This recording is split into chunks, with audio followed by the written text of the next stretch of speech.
bersama Tuhan Kepala. Bapa, pagi yang cerah kami duduk di kaki-Mu, dan kami berterima kasih kepada Engkau buat kasih-Mu yang besar yang Kau berikan rumah tangga kami, hidup kami, dan kalau kami masih bisa bernapas, semua anugerah-Mu. Dan kami bersyukur kalau kami ada dan kami rindu juga mendengarkan renungan firman. Pakai hamba-Mu sebagai alatnya. Haleluya. Amin. Shalom. Selamat pagi. Mari kita akan membaca Yesaya pasal 66 yang terakhir ya. Yesaya pasal 66 ayat pertama sampai ayat 24. Tak terasa kalau saya merenungkan sejak dari Mazmur sampai Yesaya 66, COVID-19 belum selesai-selesainya. Sudah sampai setahun lebih. 5 buku kita baca sedikit. Oke. Tapi satu perkara kita boleh diberkati buat firman. Mari kita membaca Yesaya pasal 66 ayat pertama sampai ayat 24. Keselamatan sesudah hukuman. Begini firman Tuhan, langit ada tataku, bumi adalah tumpuan kakiku. Rumah apakah yang akan kamu dirikan bagiku, dan tempat apakah yang akan menjadi perhentianku? Bukanlah tanganku yang membuat semuanya itu, sehingga semua itu terjadi. Demikianlah firman Tuhan. Tapi kepada orang inilah aku memandang, pada orang yang tertindas dan patah semangatnya, dan yang gentar kepada firman. Orang menyembelih lembu jantan namun membunuh manusia juga. Orang mengorbankan domba namun mematahkan batang leher anjing. Orang mempersembahkan korban sajian namun mempersembahkan darah babi. Orang mempersembahkan kemenyan namun memuja berhala juga. Karena itu sama seperti mereka lebih menyukai jalan mereka sendiri, dan jiwanya menghendaki dewa kejijian mereka. Demikianlah aku telah lebih menyukai memperlakukan mereka dengan sewenang-wenang dan mendatangkan ke mereka apa yang takutkan mereka. Oleh karena apabila aku memanggil tidak ada yang menjawab, apabila aku berbicara mereka tidak mendengarkan, tetapi mereka melakukan yang jahat di mataku dan lebih menyukai apa yang tidak kukendaki. Dengarlah firman Tuhan, hai kamu yang gentar kepada firman-Nya, saudaramu yang membenci kamu, yang mengucilkan kamu oleh karena kamu menghormati namaku. Telah berkata, baiklah Tuhan menyatakan kemuliaan-Nya supaya kami melihat sukacitamu. Tapi mereka sendirilah yang mendapat malu. Dengar bunyi kegemparan dari kota, dengar datangnya dari bait suci. Dengar, Tuhan melakukan pembalasan kepada musuh-musuhnya. Sebelum melihat sakit, ia sudah bersalin. Sebelum mengalami sakit beranak, ia sudah melahirkan anak laki-laki. Siapakah yang telah mendengar hal yang seperti itu? Siapakah yang telah melihat hal yang demikian? Maksakan suatu negeri beranakan dalam satu hari, atau suatu bangsa dilahirkan dalam satu kali. Namun baru saja melihat sakit, Sion sudah melahirkan anak-anaknya. Masakan aku membuka rahim orang yang tidak membuatnya melahirkan? Firman Tuhan. Atau masakan aku membuat orang melahirkan dan menutup rahimnya pula? Firman Allahmu. Bersukacitalah bersama-sama Yerusalem dan bersoraklah karena hai semua orang yang mencintainya. Bergembiralah bersama-sama dia segirang-girangnya. Hai semua orang yang berkabul karenanya, supaya kamu mengisap dan menjadi kenyang dari susu yang menyegarkan mereka, supaya kamu hidup dan menikmati dari darah yang berenang.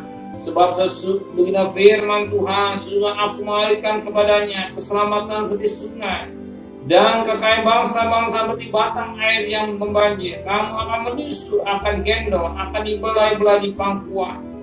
Seorang lahir dihibur ibunya, demikian aku ini akan menghibur kamu. Kamu akan dihibur Yerusalem. Apabila kamu lihatnya, hatimu akan girang, dan kamu akan seperti rumput muda yang tumbuh dengan lebat.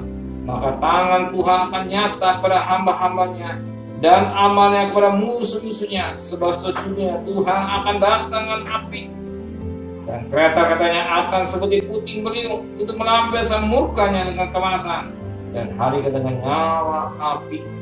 Sebab Tuhan akan menghukum segala yang hidup api dan dengan pedangnya, dan orang-orang yang mati terbunuh oleh Tuhan akan banyak jumlahnya. Mereka menguruskan dan mentahirkan dirinya untuk taman-taman dewa, dan ikut seseorang yang ada di tangannya yang membakar daging babi dan binatang-binatang jijik serta tikus. Mereka semua akan lenyap sekaligus demikian firman Tuhan.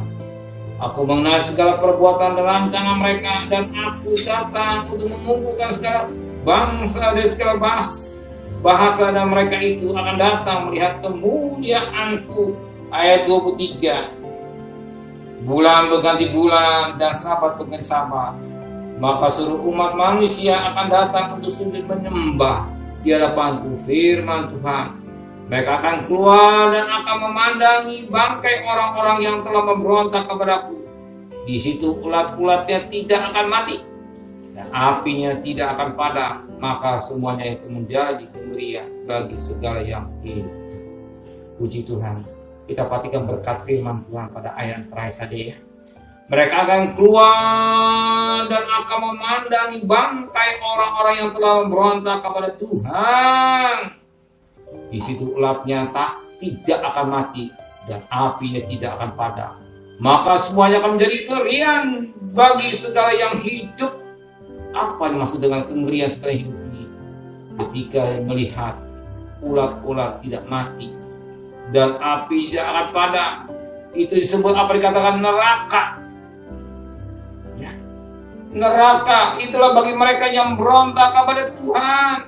Di dalam neraka mereka melihat firman Allah dalam Markus pasal 44. Markus pasal 9. Markus pasal 9 ayat 44, ayat 46, ayat 48. Di sini dikatakan firman Tuhan pada ayat 47, 43. Dan jika tanganmu menyesatkan engkau penggalah, karena lebih baik engkau masuk ke dalam hidup dengan tangan kudung daripada dengan kutu kedua tanganmu dibuang ke dalam neraka, ke dalam api yang terpadamkan. Di tempat ulatnya tidak akan mati dan apinya tidak akan padam. Ayat 46, di tempat itu ulatnya tidak akan mati dan api tidak akan padam. Ayat 48, di mana ulat bangkai tidak mati dan api tidak padam. Di situ dikatakan api yang tidak terpadamkan, ulat-ulat yang tidak mati. Di mana satu? Di dalam neraka. Sebagaimana ayat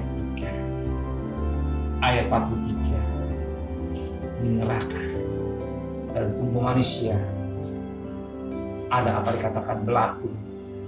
Ketika saya ada yang menyampaikan saya, tapi saya tidak lihat tata jasmani. Manusia ketika dia mati belum dikubur, dan berapa hari kemudian dari hidungnya keluar apa dikatakan ulat atau belatu, dari telinga keluar apa dikatakan belatu. Dalam tubuh manusia ada kata ulat atau belatu yang akan keluar dari tubuh manusia. Tapi firman Tuhan katakan ulat itu tidak mati, apa akan masuk dalam neraka. Di neraka ulat semua tidak mati, manusia akan dibakar hidup-hidup, makan malam penderitaan. Jangan main-main, sebab neraka dan surga pasti ada, bukan hayalan, kenyataan. Kalau di dunia orang yang yang melakukan yang tidak melanggar hukum peraturan pemerintah atau dagang narkoba, di pengedar narkoba, dia dihukum. Bahkan hal yang tingginya harus dihukum mati, akan ditembak. Itu dilaksanakan, apalagi di hukuman di neraka itu pasti. Kalau di dunia ada aturan, di neraka, di surga juga ada aturan. Pemerintah Allah juga ada aturan surga neraka yang menentukan saudara sendiri. Sudah kelihatan tanda-tandanya ketika orang masuk neraka, ketika orang masuk surga, akan lihat tanda-tanda kapan tanda-tanda terjadi di dunia. Jadi main-main dengan dosa dianggap gampang, dianggap sepele, main-main dosa. Sebagaimana orang dagang narkoba, jual narkoba, menjadi narkoba aman, siapa bilang? Ya, saat ketika ditangkap dia buat nyesal.